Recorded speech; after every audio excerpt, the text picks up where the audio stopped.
আসসালামু আলাইকুম। আমি ফারিন সাদমান কাব্য 2024-25 মেডিকেল ভর্তি পরীক্ষায় 210তম হয়ে ঢাকা মেডিকেল কলেজে চান্স পেয়েছি। স্টেথোস্কোপ জার্নিতে তোমাদের সবাইকে স্বাগতম। আজকে আমি তোমাদের সাথে আমার জার্নির কথা শেয়ার করব।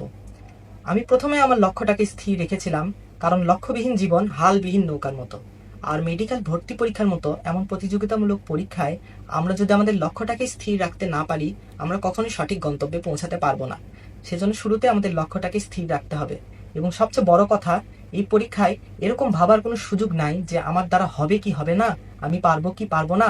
তুমি পরীক্ষা দিচ্ছ মানে তোমার চান্স পেতেই হবে এবং তুমি পাবাই ইনশাল্লাহ। এরকম একটা মনোবল রাখতে হবে। আমি এইচএসসি এর শুরু থেকেই আমার পড়াটাকে অনেক গুছিয়ে রেখেছিলাম, শর্টের বাইরে সকল চ্যাপ্টার কমপ্লিট করে রেখেছিলাম। কারণ তোমাদের একটা উদাহরণ দিই, যে ক্রিকেট খেলায় পাওয়ার প্লেতে যদি আমাদের রানটাকে আমরা বাড়িয়ে নিতে না পারি, আমরা কিন্তু কখনো একটা বড় স্কোর দাঁড় করাতে পারবো না। সেই জন্য আমাদের এইচএসসি এর শুরু থেকেই অ্যাডভান্স হওয়ার জন্য বা সকলের থেকে এগিয়ে থাকার জন্য আমাদের পড়াটাকে গুছিয়ে রাখতে হবে এবং বেসিক ক্লিয়ার করে কনসেপচুয়াল পড়াশোনাটা করতে হবে। আরেকটা ইম্পর্টেন্ট বিষয় আমাদের রেগুলারিটি মেনটেন করা।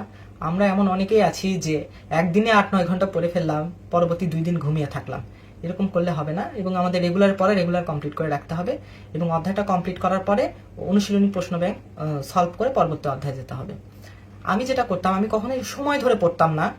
আমার একটা অধ্যায় পড়তে যতক্ষণ সময় লাগতো আমি সময় নিতাম না, আমার যতক্ষণ লাগবে আমি ততক্ষণই কমপ্লিট করে পরবর্তী অধ্যায় যাব। নিয়মিত এক্সাম দিতে হবে, এক্সাম দিয়ে দিয়ে একদম নিজেদের ঝালাই করে নিতে হবে, যেন মেডিকেল ভর্তি পরীক্ষায় বসে এরকম মনে হয় যে আরে আমি এরকম তো অনেক পরীক্ষা দিচ্ছি, কোনো ব্যাপারই না। এটা একমাত্র প্র্যাকটিসের দ্বারাই সম্ভব, কারণ practice makes a man perfect. আর সর্বোপরি সৃষ্টিকর্তার উপর বিশ্বাস রাখতে হবে, নিজের প্রতি বিশ্বাস রাখতে হবে যে আমি পারবই। আজকে এই পর্যন্তই, দেখা হবে, কথা হবে এবং আমি সবসময় তোমাদের সাথে আছি।